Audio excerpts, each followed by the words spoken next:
लिया है, अभी तक तेरे जैसा कोई नहीं है, ऐसे मेरी साथ वो दुनिया घुमा है, मैं तेरा जहाँ भी बस तेरी याद थी, जो मेरे साथ थी, मुझको तड़पाती रुलाती, सबसे प्यारी तेरी सूरत, प्यार है बस तेरा प्यारी, मैं तुझे सलाम, मैं तुझे सलाम, मैं तुझे सलाम। भारत माता की जय, भारत माता की जय, भारत माता की जय।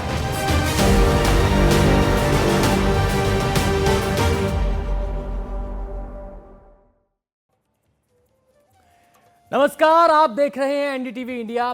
खबर पक्की है के साथ मैं हूं अनंत भट्ट। कार्यक्रम में बात होगी एलएसी की। इस दिवाली एलएसी पर माहौल बदल गया है। जहां पहले भारत और चीन के बीच तनाव की दीवार थी, वहां इस बार दिवाली पर खुशियों की बहार नजर आई। पूर्वी लद्दाख में देपसांग और डेमचौक को लेकर समझौता तो दिवाली से पहले ही हो गया था और दिवाली आते आते पेट्रोलिंग भी शुरू हो गई। पहले सेनाओं की वापसी, फिर दिवाली पर मिठाइयों की मिठास और अब पेट्रोलिंग की शुरुआत। और ये सब कुछ उस चीन के साथ हुआ जिसके बारे में कहा जाता है कि वो सलामी स्लाइसिंग करता है, यानी छोटे छोटे कदम बढ़ाते हुए बड़े इलाके को टारगेट करता है। लेकिन एलएसी पर चीन को भारत के आगे झुकना पड़ा, इसलिए पूरा देश कह रहा है एलएसी पर जय हो।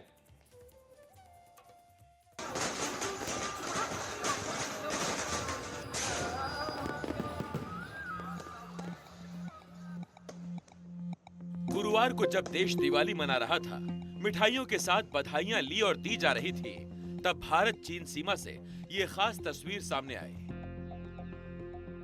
दोनों देशों के सैनिकों ने भी दिवाली के मौके पर एक दूसरे को मिठाइयां बांटी।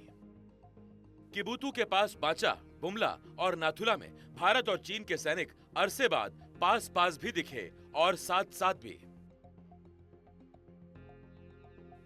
इसी के साथ भारत और चीन की सेना ने पूर्वी लद्दाख में एलएसी यानी वास्तविक नियंत्रण रेखा पर डेमचौक और देपसांग में गश्त शुरू कर दी है।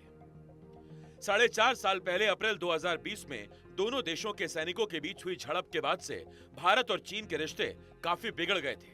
लेकिन अब कूटनीतिक और सैन्य स्तर पर हुई बातचीत के बाद दोनों देशों के बीच डिसएंगेजमेंट पर आम सहमति बन गई है। इसी का नतीजा है देपसांग और डेमचौक इलाके में दोनों देशों के बीच पेट्रोलिंग की शुरुआत हो गई है। जैसा कि आपको मालूम है कि एलएसी पर कुछ क्षेत्रों में कॉन्फ्लिक्ट्स को रिजॉल्व करने के लिए भारत और चीन के बीच डिप्लोमेटिक और मिलिट्री दोनों ही लेवल्स पर बातचीत हो रही थी। अभी हाल की बातचीत के बाद ग्राउंड सिचुएशन को रेस्टोर करने के लिए आपस में ब्रॉड कंसेंसस हुई है। यह कंसेंसस इक्वल और म्यूचुअल सिक्योरिटी के बेसिस पर डेवलप हुई है। जो सहमति बनी है उसके अंतर्गत ट्रेडिशनल एरियाज में पेट्रोलिंग और ग्रेजिंग के अधिकार भी शामिल हैं। इस सहमति के आधार पर डिसएंगेजमेंट का प्रोसेस लगभग यह पूरा हो गया है और हमारा प्रयास होगा कि बात डिसएंगेजमेंट से भी आगे बढ़े, लेकिन उसके लिए हमें भी प्रतीक्षा करनी होगी। गुरुवार को भारत और चीन की सेनाओं के बीच हुई पेट्रोलिंग के दौरान कहीं कोई विवाद या गतिरोध सामने नहीं आया। गश्ती टीम में 10 से 15 सैनिक थे। दोनों पक्षों ने वहां तक पेट्रोलिंग की जहां अप्रैल 2020 से पहले किया करते थे। अंतर बस इतना है कि पहले एक दूसरे को जानकारी दिए बिना पेट्रोलिंग की जाती थी और अब दोनों देशों की सेनाएं एक दूसरे को बताकर गश्ती कर रही हैं। पहले दोनों देशों के सेनाओं के बीच पेट्रोलिंग के दौरान झड़प हो जाती थी, बहस होती थी, झंडे दिखाए जाते थे। अब इसी विवाद को टालने के लिए एक दूसरे को बताकर पेट्रोलिंग का फैसला किया गया है। जितनी बार भारतीय सैनिक पेट्रोलिंग करने जाएंगे, उतनी ही बार चीनी सैनिकों को भी ये मौका मिलेगा। पिछले हफ्ते बुधवार को देपसांग और देमचौक इलाकों में डिसएंगेजमेंट का काम खत्म हुआ था। लोकल लेवल पर कोई विवाद ना हो, इसके लिए लोकल कमांडर लेवल पर दोनों पक्ष लगातार बात कर रहे हैं। कि डिसएंगेजमेंट का मतलब है कि दोनों देशों की सेनाएं यानी भारत और चीन की सेनाएं पीछे हट रही है। पीछे हटने का मतलब कि पहले आई टू आई कांटेक्ट हुआ करता था, बिल्कुल आमने सामने। आमने सामने का मतलब ये होता है कि जब कभी भी कुछ ऐसी बात हो तो हाथापाई होने के, लड़ाई होने के नौबत, जो हालात बिगड़ने के नौबत आ जाते थे। लेकिन जब अब डिसएंगेजमेंट की प्रक्रिया खत्म हो गई है, इसका मतलब ये है कि दोनों देशों की सेनाएं, भारत और चीन की सेनाएं पीछे आ गई है। पीछे कम से कम आप मान लेते हैं कि 1 से 10 किलोमीटर ही मान सकते हैं और 1 से 5 किलोमीटर ही मान सकते हैं। यानी आई टू आई कांटेक्ट नहीं है, आमने सामने नहीं है सेना। डीएस्केलेशन का सीधा मतलब ये होता है कि दोनों देशों की सेनाएं काफी पीछे हट जाएगी। पीछे हट जाएगी मतलब आमने सामने की बात तो पहले खत्म हो गया है, वो डिसएंगेजमेंट में ही खत्म हो जाता है। डीएस्केलेशन मतलब और पीछे हट जाएगी, काफी दूर चली जाएगी। मतलब ये सब कुछ इस पर निर्भर करता है कि दोनों देशों के बीच में कैसे आपसी रिश्ते जो है, विश्वास का जो माहौल जो है वो कैसे बनता है। डिसएंगेजमेंट की प्रक्रिया जब खत्म हो रही थी उसमें बाकायदा वेरिफिकेशन भी होता है, एक हवाई सर्वेक्षण के जरिए भी होता है, जमीनी स्तर पर भी होता है और दोनों देशों के कमांडर जो है एक दूसरे के संपर्क में होते हैं। तो अब दूर चले गए हैं, इसको आप एक आम भाषा में कहें तो इसको कहते हैं डीएस्केलेशन कहते हैं, जो डिसएंगेजमेंट के बाद होता है। अंतिम जो पड़ाव जो होता है डी इंडक्शन होता है। डी इंडक्शन का सीधा मतलब होता है पूर्वी लद्दाख में एलएसी के संदर्भ में समझे तो अप्रैल 2020 में भारत और चीन की सेनाएं जहां पर थी वहां पर चली जाएगी और पेट्रोलिंग भी कुछ उसी मुताबिक होना शुरू हो जाएगा। अप्रैल 2020 से पहले जो दोनों देशों के बीच में तनातनी हुआ था, जो चीन की सेना जो है बॉर्डर पर आ गई थी और एलएसी को यथास्थिति को बदलने की कोशिश किया था, जिसका भारत ने विरोध किया था और 15 जून के गलवान में जो है खूनी झड़प हुआ था, जिसमें 45 चीनी सैनिक मारे गए थे और 20 भारतीय जवान शहीद हुए थे, रिश्ते खराब हुए थे। तो आप उम्मीद की जानी चाहिए तो उसके बाद जो सैनिकों का जमावड़ा हुआ था वो जमावड़ा कम हो जाएगा और आपसी विश्वास के रिश्ते जो कह सकते हैं और बेहतर हो जाएंगे और सीमा पर जो है फिर से शांति बहाल हो जाएगी। 2 साल पहले ही गलवान, गोगरा, हॉट स्प्रिंग और पैंगोंग से लेक पर डिसएंगेजमेंट हो गया था। चारों जगहों पर आंशिक तौर पर पेट्रोलिंग शुरू हो गई थी। ज्यादा विवाद ना हो इसीलिए यहाँ पर बफर जोन भी बना दिए गए थे। आने वाले समय में अगर देपसांग और डेमचोक इलाके में सब कुछ ठीक तरीके से चला तो दूसरी जगहों पर भी आपसी विवाद को निपटाने की कोशिश की जाएगी।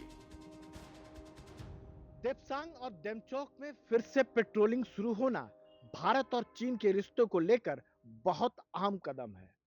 उम्मीद है इससे फिर से एलएसी पर परस्पर विश्वास का माहौल कायम होगा और फिर एक दफा सरहद पर शांति बहाली हो पाएगी। नई दिल्ली से राजीव रंजन, एनडीटीवी इंडिया। चीन के बारे में कहा जाता है कि वो इंच इंच आगे बढ़ता है, लेकिन एलएसी पर सैन्य वार्ता से लेकर कूटनीतिक चर्चा तक भारत ने ऐसा स्टैंड लिया कि चीन ने इंच इंच कदम पीछे खींचे और दोनों देशों के बीच समझौता हो गया।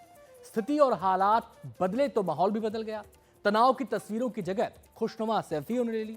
भारत और चीन के बीच हुए समझौते की चर्चा पूरी दुनिया में हो रही है। यह भारत की एक बड़ी कूटनीतिक जीत है। यह समझौता केवल भारत और चीन तक सीमित नहीं है, बल्कि इसमें पूरी दुनिया के लिए भी एक संदेश है और वो ये कि इरादा मजबूत और नीयत साफ हो तो बातचीत से भी मसले हल हो सकते हैं।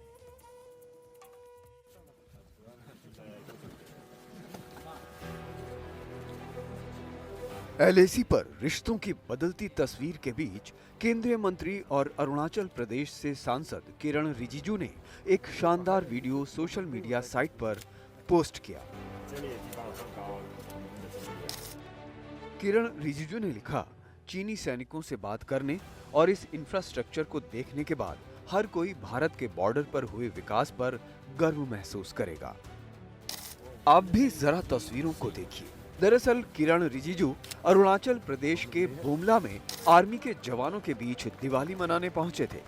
शायद ही आपने इससे पहले ऐसी तस्वीर देखी हो जहां स्टॉप लिखा है, उसके दूसरी तरफ चीन के सैनिक हैं, जबकि इस तरफ अपने सैनिकों का हौसला बढ़ाने के लिए खुद मोदी सरकार की कैबिनेट के वरिष्ठ मंत्री और अरुणाचल प्रदेश के ही रहने वाले किरण रिजिजू मौजूद हैं। अंग्रेजी नहीं बोल सकते? ये लोग हाई एल्टीट्यूड प्रॉब्लम नहीं होता क्या? पूछो। केंद्रीय मंत्री किरण रिजिजू ने चीन के सैनिकों का हालचाल पूछा। चीन के सैनिकों ने उधर से तस्वीर खींची। ये चीन के साथ संबंधों में भारत सरकार की बड़ी कूटनीतिक जीत है।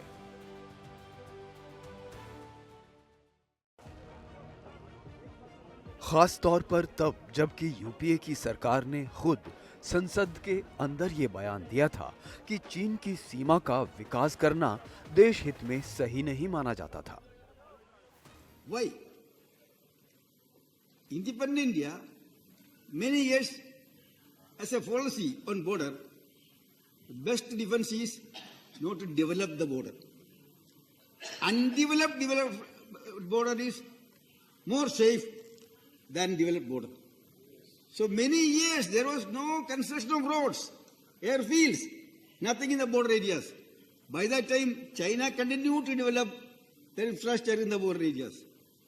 So as a result, now they have gone ahead of us. Compared to us, infrastructure-wise, capability-wise, in the border areas, they are ahead. I admit that. It's a part of history. नामकरण करने से क्या कोई बदल जाएगा क्या? मेरा जमीन है, मेरा पहाड़ है। डराने से, धमकाने से भारत हिलने वाला नहीं। चीन घबराया हुआ है क्योंकि बॉर्डर एरिया में अब बहुत काम होने लगा है, इसलिए। कांग्रेस के जमाने में तो बॉर्डर एरिया में काम नहीं होते थे तो चीन बड़ा खुश थे क्योंकि रास्ता जो भी ढांचा है वो चीन की ओर से बनाया जा रहा था और भारत की ओर से तो बॉर्डर एरिया को छोड़ चुके थे। तो मोदी जी ने आकर के ये कांग्रेस की नीति को पलट करके अब सारे बॉर्डर एरिया में रास्ते बन रहे हैं, गांव में पीने का पानी, बिजली सब पहुंच रहे हैं। तो अब बॉर्डर एरिया में इतना बड़ा काम हो रहे हैं, टनल बन रहे हैं, अरुणाचल में एयरपोर्ट बन गए हैं, रेलवे लाइन बन गए हैं। तो ये सब देख करके चीन भड़क गई है। तो हम तो चीन को खुश करने के लिए बॉर्डर एरिया को हम लोग अंधेरा में तो नहीं रख सकते हैं। तो क्या ये बॉर्डर पर बदली हुई नीति की तस्वीर है जो हम देख रहे हैं? 15,000 फीट में बैठे हैं और आज दिवाली है और आज सरदार पटेल का भी जन्म दिवस है और इस तवांग को भारत का हिस्सा बनाने के लिए मेजर बॉब खातिंग और उसके बटालियन ने 1951 में तिरंगा को गाड़ा था। इसके पहले केंद्रीय मंत्री किरण रिजिजू ने सेना के जवानों के साथ वक्त बिताया। हिमाचल से कौन कौन है? अरे हिमाचल सबसे ज्यादा है जी। और पंजाब से भी बहुत है। अमरदीप सिंह कहाँ से? डिस्ट्रिक्ट गुरदासपुर, पंजाब। बहुत अच्छा, मिलकर के ले लीजिएगा। अभी जवानों सब ले लीजिएगा, उठा लीजिए सब मिल बांट करके। हमारा देश का प्रधानमंत्री नरेंद्र मोदी जी भी दिवाली का दिन में जवानों के साथ ही टाइम बिताते हैं और हमने भी 2014 से दिवाली जवानों के बीच में ही बिताया है क्योंकि आप लोग घर से इतना दूर है, हम क्यों घर में रहे, इसलिए हम भी बॉर्डर में रहते हैं।